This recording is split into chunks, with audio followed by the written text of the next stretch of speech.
Una vez más, hermanos, damos gracias al Señor y le bendecimos porque, como bien dijera Ruth en su oración, Él cumple una vez más su promesa de estar, de dejarse sentir en medio de aquellos que invocan su nombre, aún cuando fueran pocos, 2 o 3 nada más.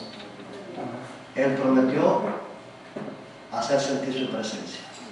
No se toca, no se ve, como los discípulos tuvieron el privilegio del tiempo que estuvo aquí en la tierra, pero su presencia es tan manifiesta en el alma del creyente que se reúne para adorar, que se hace indiscutible. Gracias a Él por esto. También siempre agradecemos al Señor la gracia y el privilegio que nos ha concedido de leer su palabra.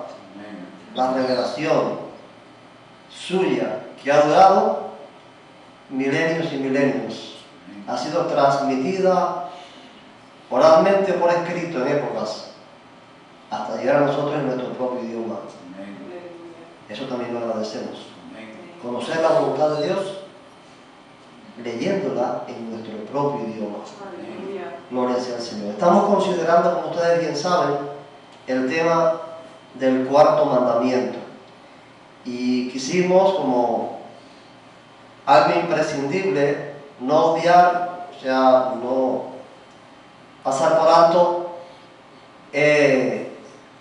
la persona de Jesús en relación con el cuarto mandamiento. O sea, ¿qué dijo, qué hizo Jesucristo durante el tiempo que estuvo en la tierra, en su ministerio, con relación al sábado?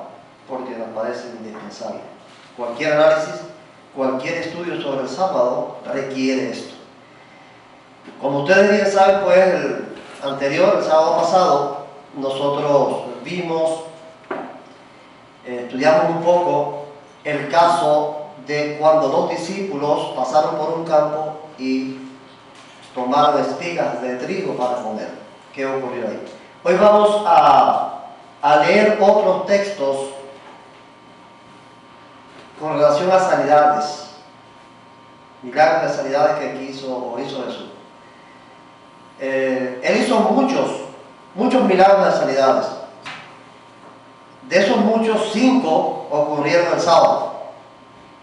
Hoy vamos a ver 3 de ellos y para la próxima semana veremos los otros 2.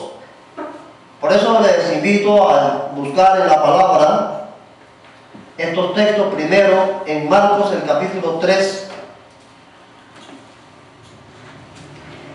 Vamos a leer primero los textos en los evangelios para después comentar. 3 del Evangelio de Marcos, los versículos 1 al 6.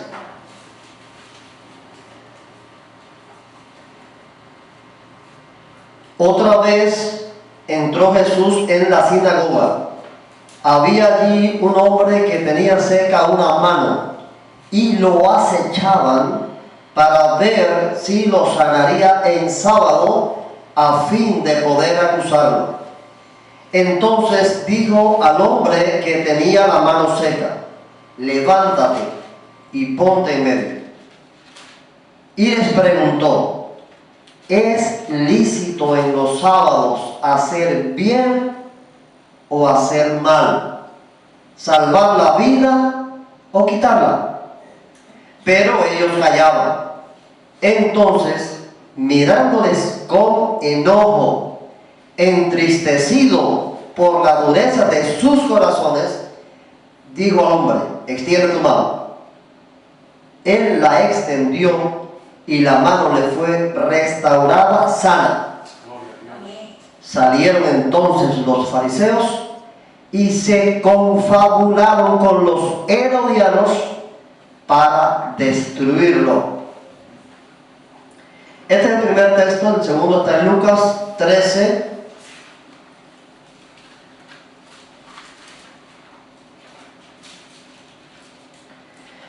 El Evangelio según Lucas, el capítulo 13, los versículos 10 al 17.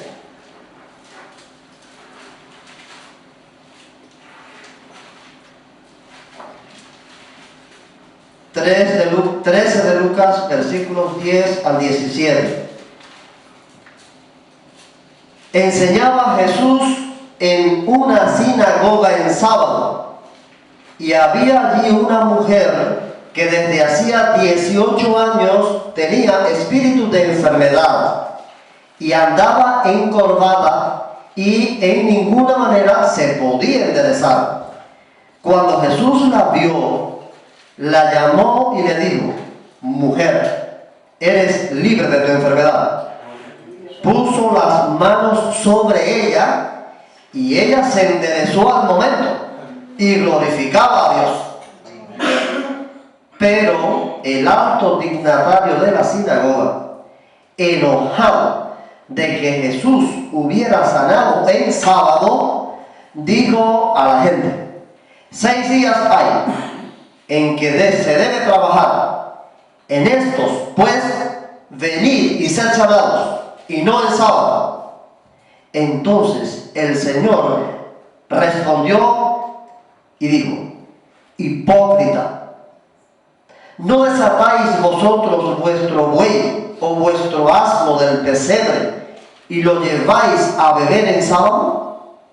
Y a esta hija de Abraham, que Satanás había atado 18 años, ¿no se le debía desatar de esta ligadura el sábado? Al decir estas cosas, se avergonzaban todos sus adversarios, pero todo el pueblo se regocijaba por todas las cosas gloriosas hechas por él. Aleluya. Por el Señor Jesús.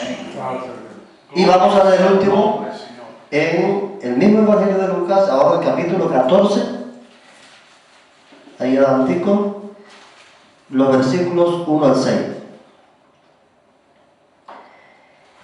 Aconteció que un sábado Jesús entró a comer en casa de un gobernante fariseo, y ellos lo acechaban.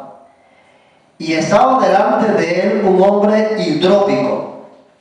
Entonces Jesús habló a los intérpretes de la ley y a los fariseos diciendo: ¿es lícito sanar en sábado? Pero ellos callaron. Él, tomándolo, lo sanó y lo despidió. Y dirigiéndose a ellos, dijo: ¿quién de vosotros, si su asno o su buey cae en algún pozo, no lo saca inmediatamente, aunque sea sábado? Y no le podían replicar a estas cosas. Bueno, que el Señor bendiga estas lecturas especiales. Su nombre sea glorificado. Porque Él es la fuente única de la verdad. No podemos cansarnos de repetir aquellas palabras tan importantes del apóstol Pablo. Cuando dijo: yo como perito arquitecto puse el fundamento y otro edifica encima. Pero cada uno mire cómo sobreedifica, porque no puede ser puesto otro fundamento que aquí atrás. Aleluya. Y es Jesucristo. Jesús. Gloria. Por eso las palabras de Jesús son la norma. Gracias, Jesús. Sus convicciones, sus declaraciones, sus mandamientos, sus leyes son la norma para encontrar la verdad. Vamos a un poquito a considerar algunas frases dichas en estos 3 temas. Por ejemplo, en el tema del hombre de la mano seca, Jesús hizo esta pregunta: ¿es lícito en los sábados hacer bien o hacer mal, salvar la vida o quitarla? Esta fue la pregunta de Jesús en este caso. En el caso de la mujer encorvada, el principal de la sinagoga dijo: 6 días hay en que se debe trabajar. En estos, pues, venid y sed sanados, y no el sábado. Y en el caso del hidrópico, también Jesús hizo una pregunta: ¿es lícito sanar el sábado? Bueno, hay que preguntarse, ¿a qué viene esto? ¿Por qué motivo Jesús tiene que preguntar en estas dos ocasiones por qué motivo el fariseo decía que no se podía sanar el sábado, que viniera en otro día cualquiera. Es importante porque uno lee esto así y dice, bueno, y cuando pregunta, ¿por qué era esto? Hay que buscar la respuesta.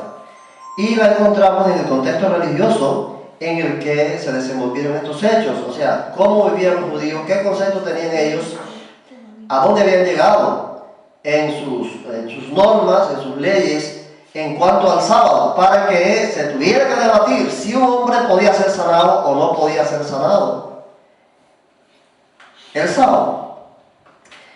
Yo traje aquí dos libros un poco voluminosos, por lo menos uno, para leerles algunos breves párrafos de ellos. Este más grueso y más pesado, es un comentario de un erudito muy famoso del Nuevo Testamento de nombre William Barclay. Es un estudioso muy certero de estos asuntos del Nuevo Testamento, y de él pues quiero leerles dos párrafos para que ustedes puedan ya ir comprendiendo el contexto. ¿Por qué Jesús hacía estas preguntas? ¿Por qué el líder de la sinagoga se oponía a la sanidad del sábado? Dice William Barclay en esta parte de su comentario: según la ley del sábado, la ley de los judíos, que prohibía hacer ningún trabajo ese día, era ilegal curar en sábado. Se podían tomar medidas para impedir que un enfermo se pusiera peor, pero no para hacer que se pusiera mejor. La ley general era que los sábados se podía prestar atención médica solamente a los que estuvieran en peligro de muerte.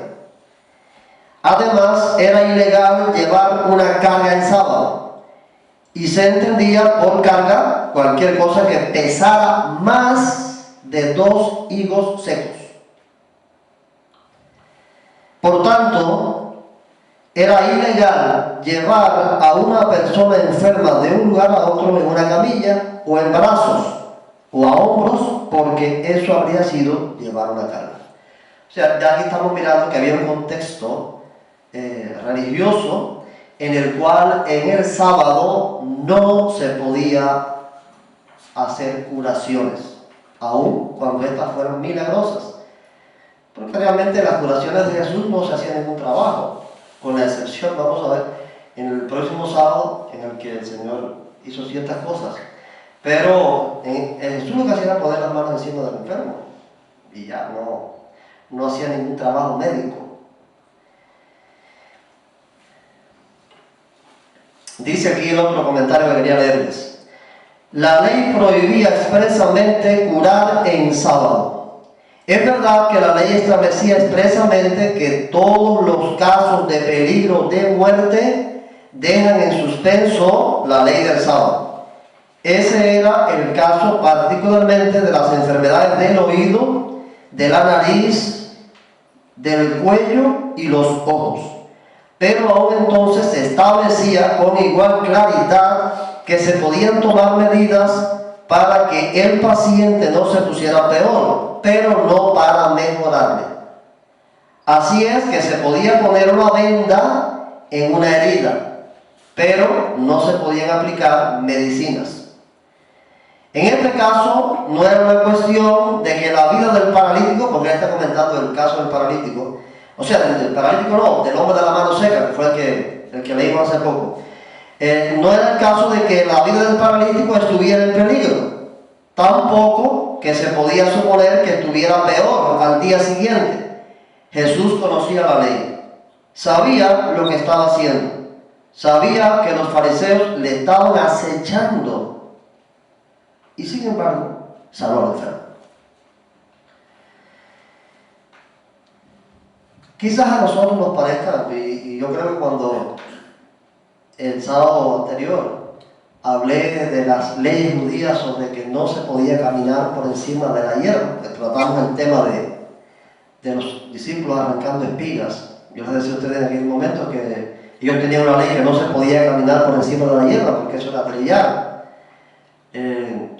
que no se podía tampoco comer la fruta que en sábado se caía del árbol, que tampoco se podía comer el huevo que una gallina ponía el sábado. Algunos se sonrieron. ¿Por qué? A veces nos parecen cosas un poco infantiles, ¿no? Más allá de lo que es serio, de lo que realmente Dios quiere. Pero en aquel momento les dije que en mis manos había estado un libro bien voluminoso, dedicado exclusivamente a las reglas establecidas por los judíos del sábado. Yo lo tengo aquí ahora. Es este libro. Este libro tiene más de 500 páginas. Se titula El sábado y la alajá. La alajá es como la compilación, ¿no? De todas las leyes judías. Pero esto no es la alajá, sino lo que la alajá dice sobre el sábado. Miren, tiene más de 500 páginas dedicado totalmente a este libro a las reglas judías sobre el sábado. Aquí están incluidas esas de que habla Berkeley y otras modernas, porque ha sido la compilación de todas las reglas de los judíos a través de los tiempos. Repito, aquí hay centenares y centenares de reglas que se deben cumplir el sábado.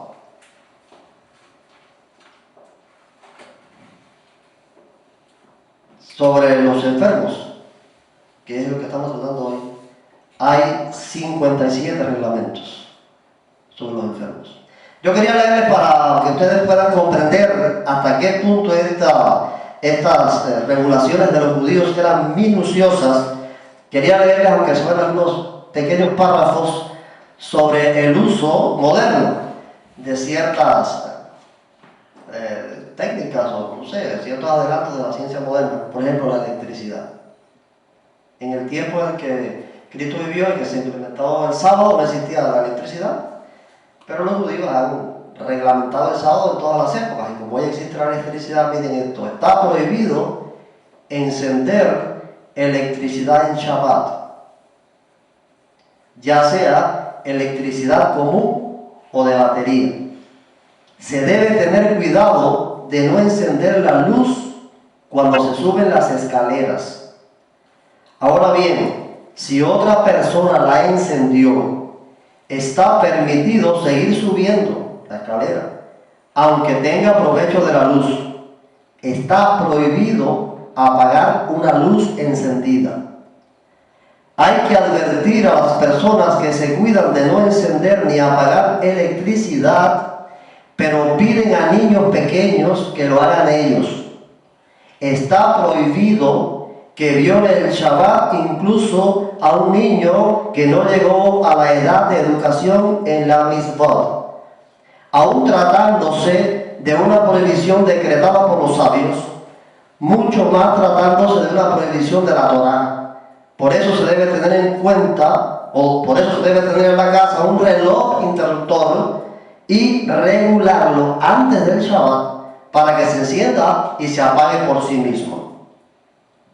Está prohibido entrar o salir por puertas que tengan un mecanismo eléctrico que activa la luz al abrirse la puerta y la apaga al cerrarse. Con más razón está prohibido si se trata de una puerta que al pisar se abre y se enciende la luz. Sin embargo, si tienes dudas sobre si funciona o no el mecanismo, está permitido entrar. Está prohibido entrar a una casa cuando suena un timbre eléctrico al abrir la puerta. Obviamente, está prohibido tocar el timbre para que abran la puerta.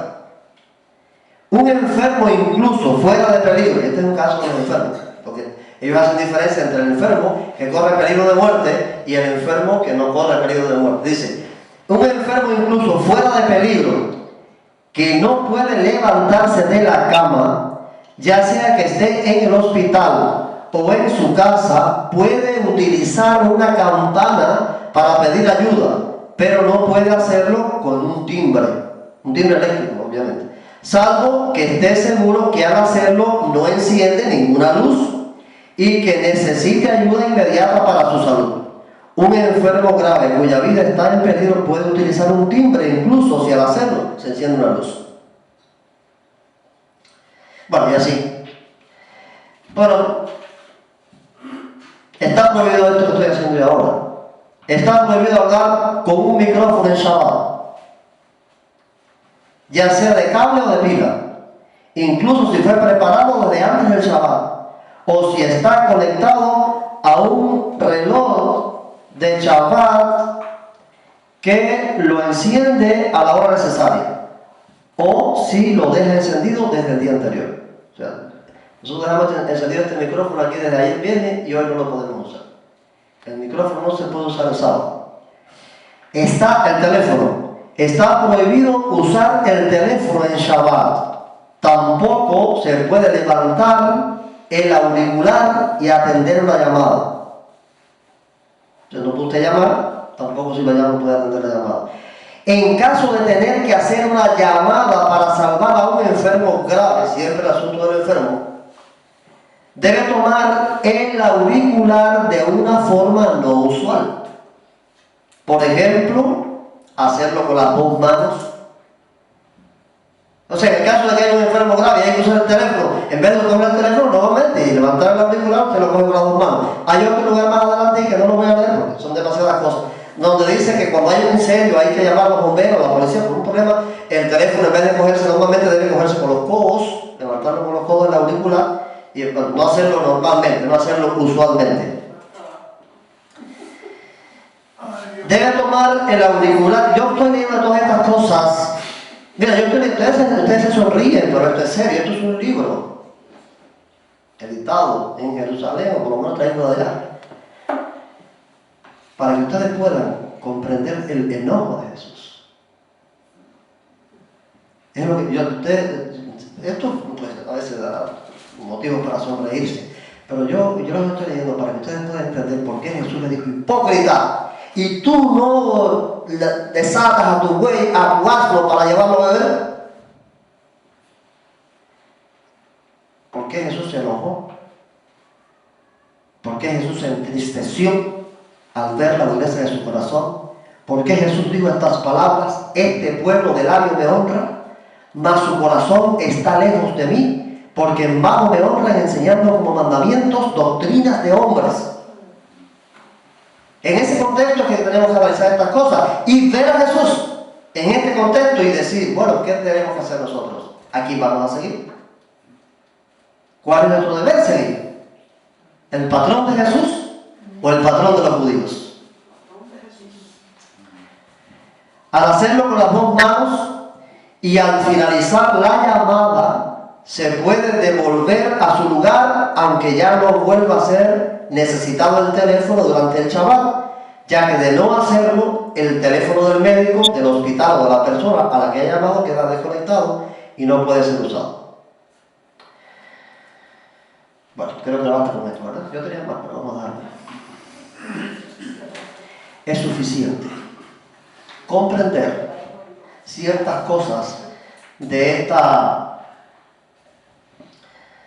confrontación, que en estos casos, en estos tres casos que estamos mirando hoy, fueron confrontaciones provocadas por los fariseos. Para el próximo sábado vamos a considerar dos casos más de enfermos sanados, pero cuya confrontación fue provocada por actos de Jesús, intencionalmente. Jesús hizo cosas para sanar enfermos sábados, intencionalmente, repito, para chocar con estas normas. En estos tres casos no es él el que provoca la confrontación, son ellos que lo están acechando. Pero hubo dos casos, y voy a mencionarlo porque el sábado que viene no voy a estar aquí en Misael Kende. En el caso del paralítico de Bethesda, cuando él le mandó a cargar la camilla, sabía que eso estaba prohibido. Y en el caso del ciego, Cuando él hizo lodo y le untó, sabía que eso estaba prohibido. Las dos cosas las hizo para chocar con escribas y fariseos directamente y reprenderlos en su hipocresía. Aquí hay ciertas palabras de Jesús que nosotros tenemos necesidad de atender para comprender cuál es el sentido del sábado, qué se debe hacer, qué propósito tuvo Él como Señor del sábado cuando instituyó para bien nuestro. Recordemos las palabras que leímos el sábado anterior acerca del problema de las espigas de trigo. ¿Qué dijo Él? El sábado fue hecho por causa del hombre y no el hombre por causa del sábado. Con estas palabras quiso decir, el sábado no es más importante que el hombre es el importante. Fue el sábado hecho para bien del hombre, no el hombre para gloria del sábado. Estas leyes, decenas y decenas, centenares de leyes, hacen el sábado una tortura para el hombre, y el hombre entonces para gloria del sábado, contrario a lo que Jesucristo ha estipulado y para lo que Él lo hizo. En estos casos que estamos mirando hoy, Él hizo esta pregunta: ¿cuánto más vale un hombre que una oveja? Porque en dos de los casos puso el ejemplo de que la oveja que se queda, ellos no lo salvaron. ¿Qué es más importante, un hombre o una oveja? Si ustedes van y si la oveja le cae en el hueco, la rescatan, la sacan porque tuvo un accidente, ¿cómo de enfermo no lo vas a salvar? ¿Qué es más importante, el animal o el hombre? Ellos le dan más importancia al animal, no quiere decir que no se le rescatara. También un pobre animal tiene la necesidad de ser auxiliado en un accidente, pero el hombre es mucho más que el animal. Jesús experimentó dos sentimientos, diríamos que, no sé, un poco encontrados. Yo no lo puedo experimentar.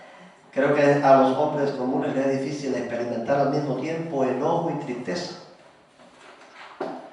Yo estoy enojado, pero no puedo estar al mismo tiempo enojado y triste. Sin embargo, el Señor, quizás por su altísima comprensión de los problemas del hombre y de las debilidades del hombre, comprensión que está más allá del humano, más allá de cualquiera, frente a esta gente tan tosuda, tan indolente, tan fanáticos, sintió enojo y al mismo tiempo tristeza. Pocas veces se ve a Jesús enojado en los evangelios. En ocasiones se ve o encontramos a Jesús muy enojado, terriblemente enojado, al punto de tomar una soga de cuerda y empezar a dar golpes. Uno encuentra palabras durísimas de Jesús, palabras tan fuertes que uno dice, este hombre tan lleno de amor que venía a dar su vida en rescate por los pecadores, podía hablar así, decir cosas como generación de víboras, sepulcros blanqueados. ¿Cómo uno puede explicar, cómo uno puede encajar el ministerio salvífico de Jesús al punto de entregar su vida con estas actitudes y estas palabras de enojo? No nos parece muy difícil. Yo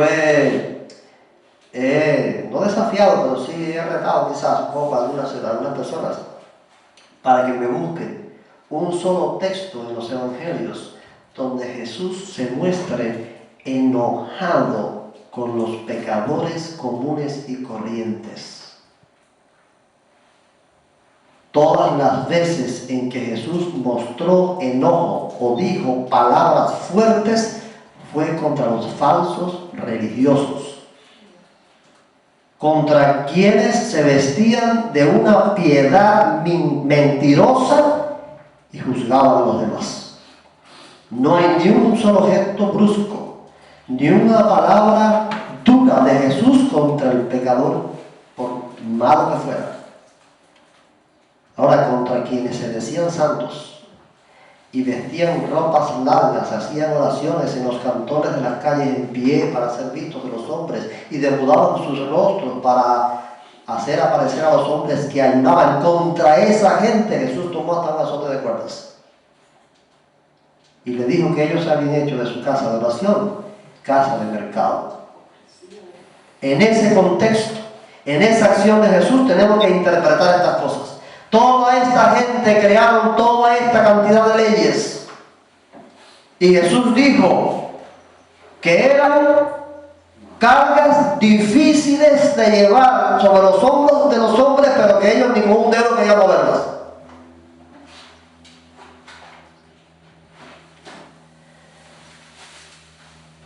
Él sintió tristeza en su corazón, en su alma, cuando vio que la dureza de su corazón.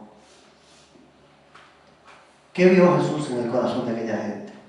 ¿Qué significa ahí dureza de corazón?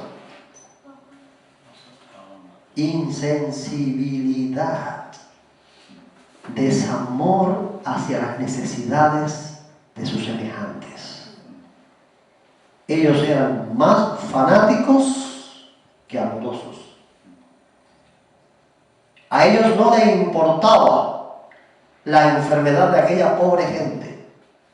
A ellos les importaba más su fanatismo religioso.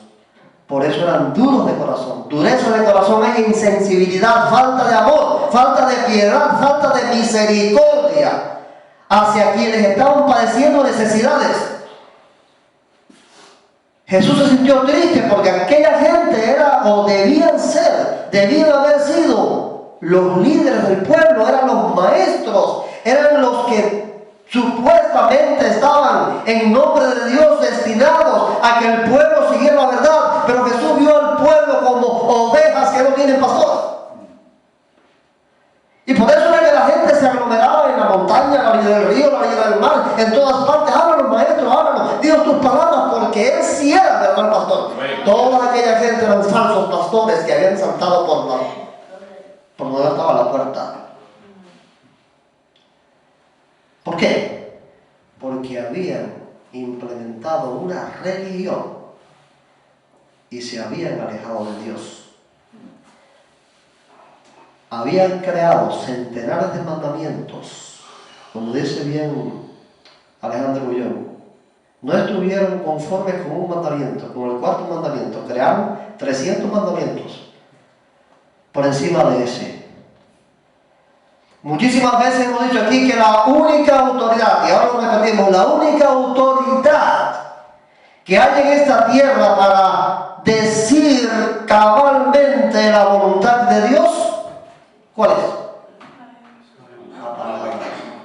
Este libro. Este no. Este no es la autoridad de Dios. Ni el otro, ni el otro, ni el otro. Este sí es la autoridad de Dios. Lo que está en su palabra y no se cumple es pecado. Está declarado por él.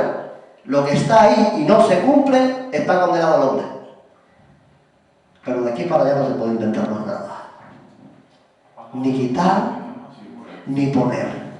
Es su palabra la que dice definitivamente. Y en eso nosotros nos gozamos. En eso nosotros nos sentimos llenos de regocijo por comprender a Jesucristo. Nos alegramos ver a Jesucristo desafiante contra esto, contra lo que no era su palabra. Yo me alegro en eso, no sé los demás, pero yo me alegro en ver a Jesucristo desafiante, en ver a Jesucristo trazando las pautas, trazando el camino. ¿Cuál es el camino? Él. Yo soy el camino, la verdad y la vida. Nadie viene al Padre. Estos no son los caminos. Nadie viene al Padre sino por mí. Es la palabra de Jesús. Por eso nosotros insistimos en glorificar a Jesús. Y no solamente en glorificar a Jesús, insistimos en aprender de Jesús. No es completo, no estamos completos si nada más leemos a Jesús. Si nada más leemos su palabra, es menester estudiar la palabra de Jesús. La que él mismo pronunció, o la que le reveló a Pablo y le reveló a otros. Esas son las palabras de Jesús. En esa fuente encontramos la verdad. Cuando nos desviamos de esa fuente, cuando nos vamos hacia otros lugares, nos hacemos entonces simplemente religiosos. Hay una gran diferencia entre ser religioso y ser cristiano. Somos cristianos cuando atendemos a las palabras de Cristo. Nos hacemos religiosos cuando atendemos a otras palabras. Él recibe la orden y deseo.